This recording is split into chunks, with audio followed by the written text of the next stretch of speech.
Bonjour Diane Leblanc. Bonjour Mylène Désy. Je vais essayer d'inviter les gens principalement concernés. Elle.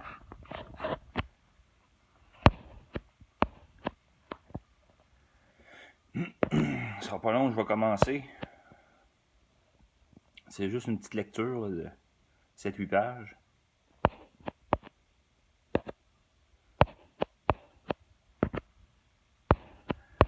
Ce sera pas bien long.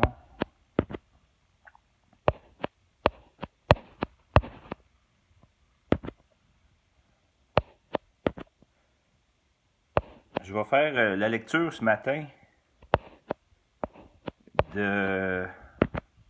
du document initialement en anglais, Prima Facie, de l'Union du peuple canadien.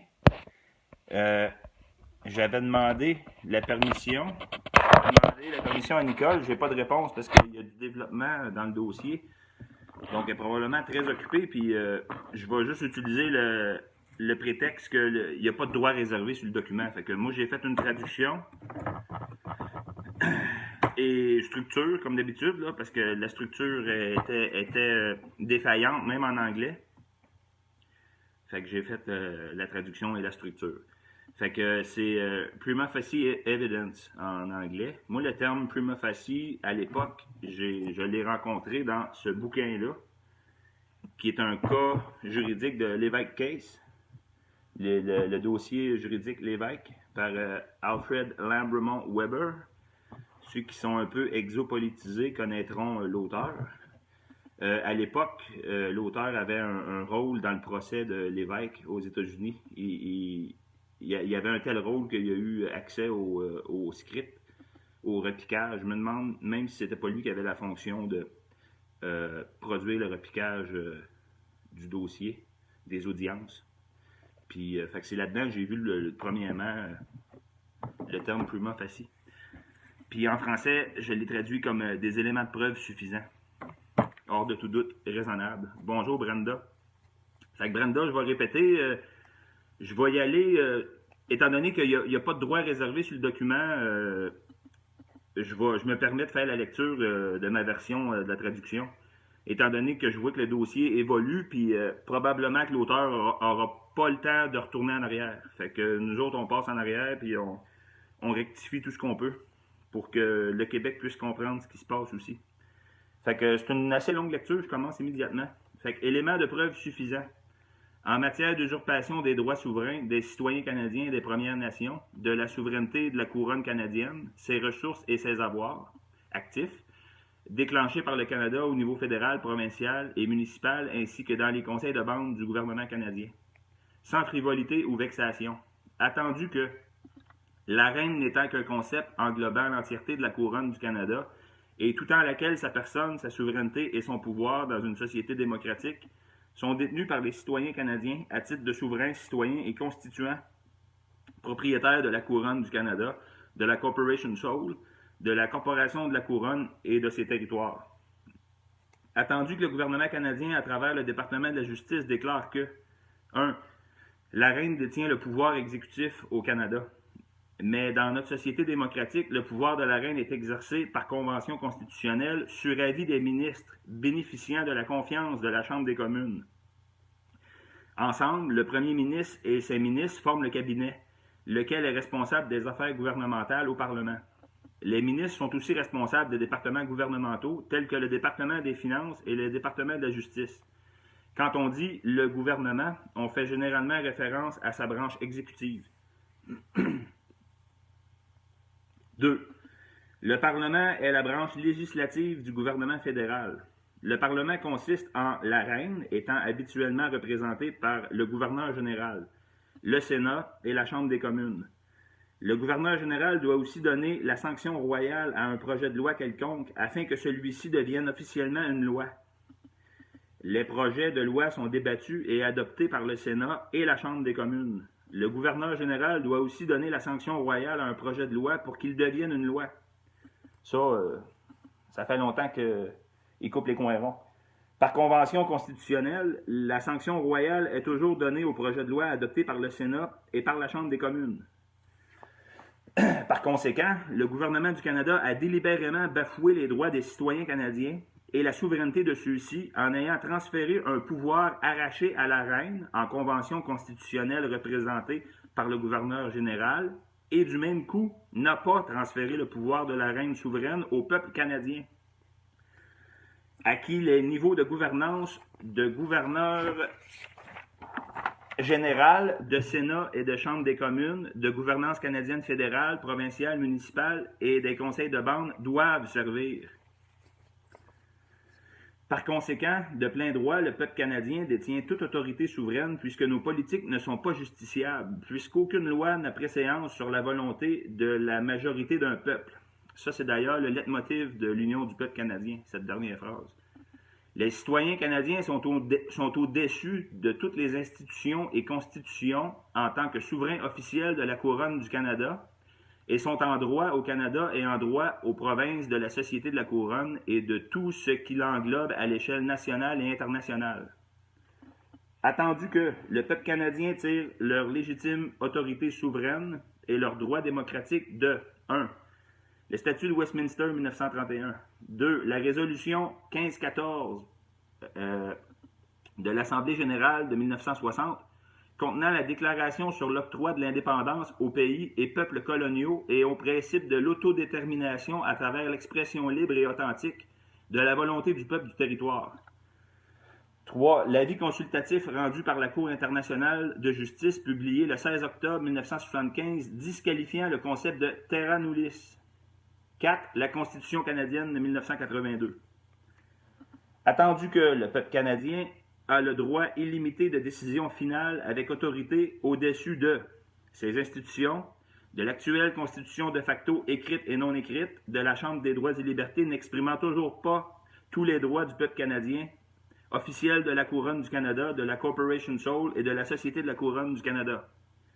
Attendu que tous les droits de la reine et tous les droits de la couronne, et plus spécifiquement le droit aux prérogatives, la prorogation et la sanction royale appartiennent au peuple canadien.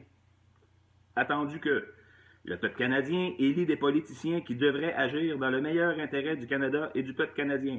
Cependant, au fil du temps, les élus officiels au sein de notre gouvernement n'ont pas agi dans le meilleur intérêt du peuple canadien. Les citoyens, en tant que souverains, dans l'intérêt du peuple canadien, mais ont plutôt maintenu délibérément d'anciens statuts et actes et ont agi de manière ultra-vires en promulguant de nouvelles lois ou accords internationaux portant préjudice au peuple canadien, portant préjudice à leurs droits démocratiques souverains, à l'autorité de décision finale illimitée en tant que souverain sur toutes les questions les affectant négativement et portant préjudice en les autorisant seulement à se représenter aux élections pour voter pour des politiciens pendant des élections, ce qui rend inconstitutionnel et enfreint en fait les droits démocratiques du peuple canadien, tels qu'indiqués dans la section 3 de la Charte des droits et libertés. Droits démocratiques des citoyens, section 3. Chaque citoyen a le droit de voter aux élections des membres de la Chambre des communes ou d'une assemblée législative et à être qualifié pour y être membre. Attendu que la Constitution canadienne actuelle est de facto et inconstitutionnelle en elle-même, étant donné que le changement requis n'a jamais été fait afin de refléter le changement au souverain comme étant le peuple en droit du Canada et le peuple en droit dans ses provinces, plutôt que la reine en droit du Canada et la reine en droit des provinces. Attendu que il est évident que tous les niveaux de gouvernance depuis 1982 et la Cour de justice n'ont pas agi dans l'intérêt du peuple canadien, ni des nations indigènes, ont commis des actes de méfaits, de malfaisance et de non-faisabilité afin d'agir de manière ultra-vires contre eux, le peuple canadien et les nations indigènes, ont continué à introduire des interprétations de facto dans la Constitution canadienne pour l'infliger au peuple, le laissant sans recours légitime ou légal pour se protéger ou se défendre contre son propre gouvernement avec la Charte des droits et libertés, la Constitution canadienne et le Code criminel. Ça va sonner une cloche à ceux qui écoutent toutes mes lectures, parce que c'est récurrent dans les contestations. Attendu que des précédents juridiques et des résolutions concernant la validité de la Constitution elle-même pourraient avoir été faussement déterminés, basés sur les parties écrites ou non écrites d'une Constitution canadienne inconstitutionnelle de facto. Attendu que le peuple canadien n'a jamais eu la chance d'entériner ou de rejeter la doctrine de facto, la Constitution, le système de démocratie représentative, la privatisation des avoirs actifs et des infrastructures, l'immigration, la mondialisation de notre pays, ni la vente de nos ressources naturelles et économiques. Attendu que, en n'apportant pas les correctifs à la Constitution, correctifs plaçant le peuple canadien au-dessus de ses institutions et de la Constitution et correctifs requis depuis 1982, le gouvernement canadien s'est lui-même garanti le pouvoir de décision finale sans égard au peuple canadien, a entraîné notre pays et les nations indigènes, tous deux souverains dans le Canada, au nouvel ordre mondial en forçant l'acceptation de lois internationales pour remplacer les lois canadiennes de niveau national, provincial, municipal et de niveau des conseils de bande dans leur common law, code civil et loi corporative, portant un tort à l'économie nationale canadienne, au système de santé, au programme de sécurité d'emploi canadien, sans le consentement du peuple canadien ni des nations indigènes, lesquels étant tous deux souverains au Canada et tous deux affectés négativement par les décisions et actions délibérées du gouvernement canadien.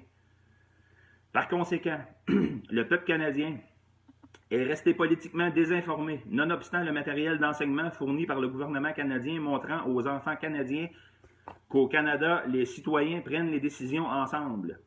Cependant, ce qui n'est pas enseigné est que la seule décision que les citoyens peuvent prendre est celle de voter pour un parti politique qui formera un gouvernement et gouvernera au-dessus d'eux, tel que stipulé dans la Charte canadienne des droits et libertés, et ce, sans que le peuple canadien ait de légitimes recours pour se prévaloir de leurs droits à l'autorité du pouvoir de décision finale, au droit de veto à 100%, d'organiser des référendums sur une base de démocratie directe pour toute question affectant les Canadiens, leur gouvernance et leur pays. Attendu que le peuple canadien devrait démocratiquement disposer d'un droit de veto à 100% sur ses institutions et sur la Constitution canadienne de 1982, droit en vigueur, et prépondérant tous les niveaux de gouvernance canadienne, ayant jusqu'à maintenant pris des décisions nuisibles au peuple canadien quand ces derniers ne consentent pas majoritairement aux lois et décisions leur étant imposées par plusieurs niveaux de gouvernance canadienne. Attendu que le gouvernement canadien, ses ministres, le gouverneur général, le lieutenant-gouverneur, le procureur général et la Cour, ayant détenu et détenant toujours des titres de facto, en plus de notre gouvernance, incluant notre Parlement et le Sénat, ont échoué à créer une nouvelle constitution reflétant les droits démocratiques et la volonté majoritaire du peuple canadien, en imposant plutôt les parties écrites et non écrites de la Constitution canadienne de facto et en immunisant celle-ci et sa gouvernance contre toute persécution ou poursuite civile ou criminelle. Alors que le gouvernement usurpe le contrôle de la gouvernance se trouvant au-dessus du peuple canadien, les citoyens ont le droit démocratique souverain de déterminer leur constitution et leur procédure de loi présentement dans un contrôle complet et maintenu par le gouvernement canadien de facto, la Cour canadienne et le Parlement canadien. La section 15 du Code criminel, obéissant aux lois de facto et à l'interne recueil de procédures sur les privilèges parlementaires, stipule d'ailleurs que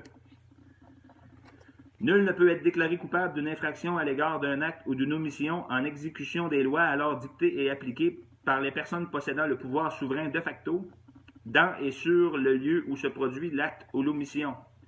SR, chapitre 34, article 15. Les privilèges parlementaires de la Chambre des communes furent obtenus sans nécessité de se prémunir des menaces ou attaques physiques.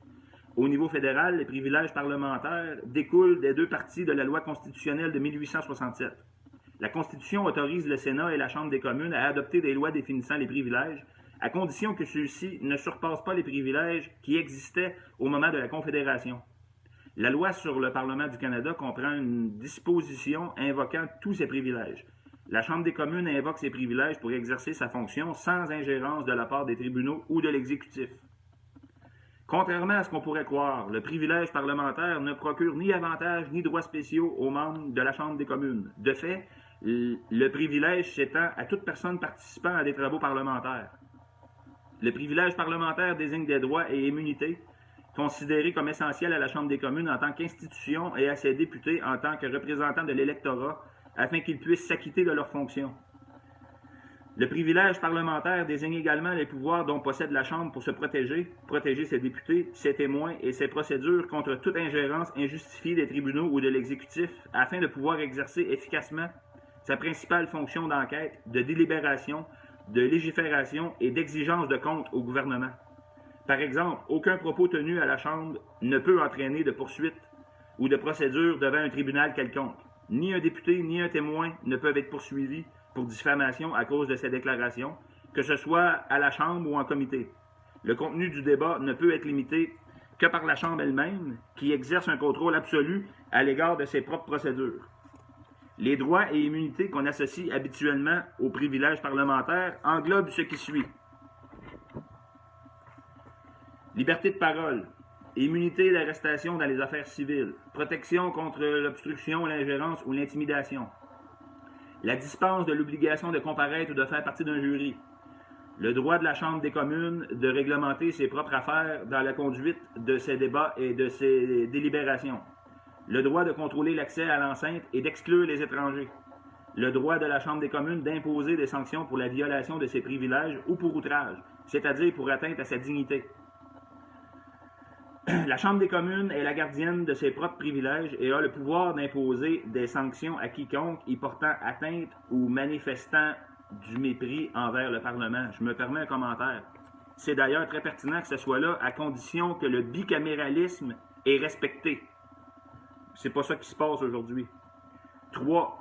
Loi sur l'intégrité des membres, 1994, chapitre 38, article 4, stipule que un membre de l'Assemblée ne doit pas user de sa charge pour tenter d'influencer une décision qu'une autre personne a prise ou doit prendre, dans le but de favoriser son intérêt personnel ou celui d'un autre.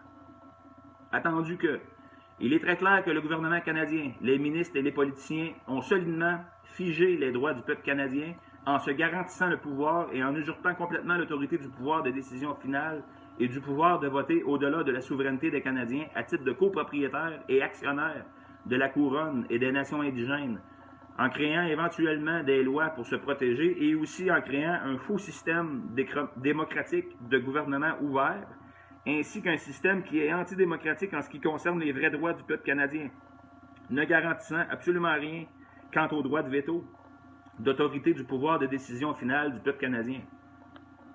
Par conséquent, nous, le peuple canadien, sommes laissés sans autre recours que d'inculquer une vraie justice pour la protection de notre pays et de nos droits, en tant que copropriétaire actionnaire officiel de la couronne, englobant notre gouvernement, le système politique et le système de justice, puisque nous ne pouvons pas nous poursuivre nous-mêmes pour réclamer nos droits, et puisque les ministres canadiens, le procureur général et la Cour étant en conflit d'intérêts, puisqu'ils font partie de l'exécutif, du législatif et du judiciaire, les trois branches du gouvernement canadien, sont tous accusés d'usurpation en agissant ultra vires. Nous avons donc dû créer et incorporer la corporation à but non lucratif de l'Union du peuple canadien, Freedom 2017 Inc., à titre de représentant de notre regroupement et de ses membres étant le peuple canadien, copropriétaire, actionnaire de la Couronne du Canada, de la Corporation Soul et de la Corporation de la Couronne du Canada afin de cheminer tout en étant en droit de le faire. Redressement ou solution. Attendu que le gouverneur général, l'honorable Julie Payette, et tous les lieutenants-gouverneurs de chaque province et territoire doivent loyalement représenter l'organisme à but non lucratif, l'Union du peuple canadien, Freedom 2017 Inc., ainsi que le peuple canadien, et protéger le gouvernement canadien et le Parlement à suspendre immédiatement l'autorité du pouvoir de décision finale à tous les niveaux de gouvernance, transformer loyalement 100% du pouvoir de veto et l'autorité du pouvoir de décision finale au peuple canadien en intégrant le système de démocratie directe par référendum à notre gouvernance. Faire établir une gouvernance par le peuple à tous les niveaux de gouvernance déjà établis du gouvernement canadien via le pouvoir de veto absolu et les droits de démocratie directe étendus au peuple canadien. Et ce, de manière qui n'affectera pas négativement la gouvernance actuelle au quotidien. Attendu que le gouverneur général doit changer immédiatement le libellé à l'intérieur de la Charte canadienne des droits et libertés et de la Constitution canadienne afin que ceux-ci reflètent le peuple canadien et les nations indigènes. Entamer immédiatement une enquête criminelle au nom du peuple canadien et les nations indigènes, représentant tous les niveaux de gouvernance ayant compromis leur bien-être, et ce, jusqu'à ce que le peuple canadien et les nations indigènes consentent d'accepter ou de refuser les lois et accords existants et futurs leur étant imposés ou proposés comme suit. Suspendre toute élection représentative de niveau fédéral, provincial, municipal et de conseil de bande. Suspendre l'autorité de pouvoir décisionnel final à tous les paliers fédéraux, provinciaux, municipaux et des conseils de bande afin de les empêcher de passer de nouvelles lois. Suspendre toute adoption des lois internationales outrepassant nos lois nationales. Il serait à peu près temps. Suspendre toute la privatisation des avoirs actifs et des ressources publiques canadiennes sans le consentement explicite du peuple, et non pas tacite, comme ils ont pris l'habitude de faire. Cesser la divulgation des renseignements privés et personnels du peuple canadien aux corporations privées.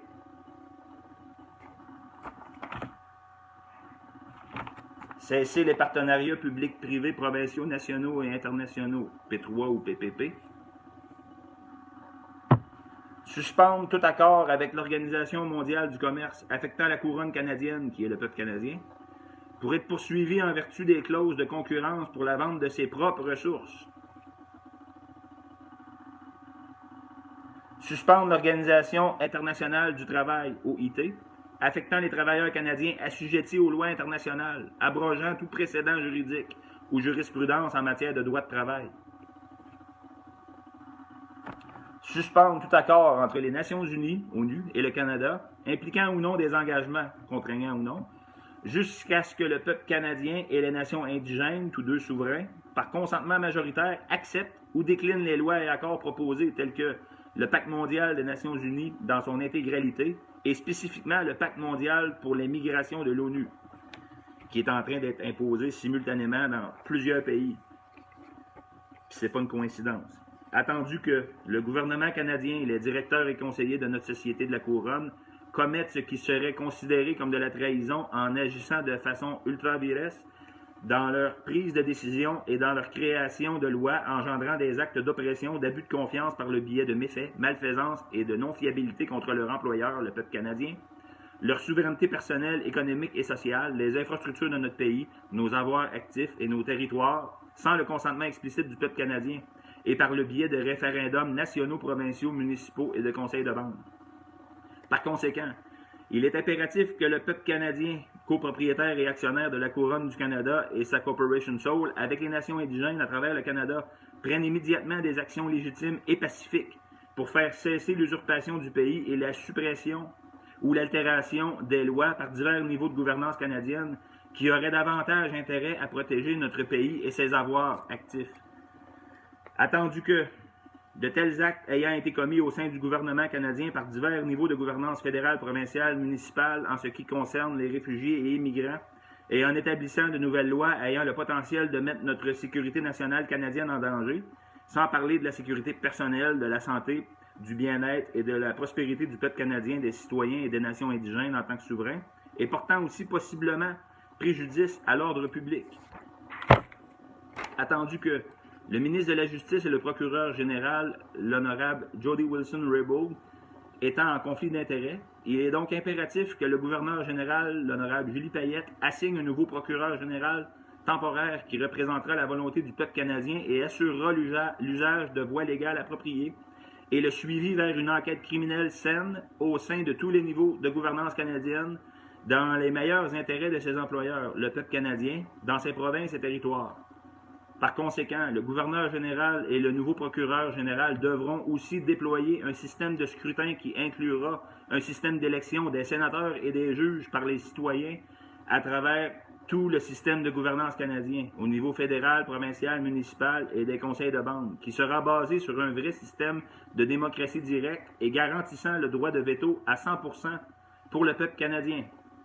Une bonne gouvernance peut seulement surgir de la volonté majoritaire de son peuple pour que son gouvernement agisse seulement avec lui et jamais sans lui.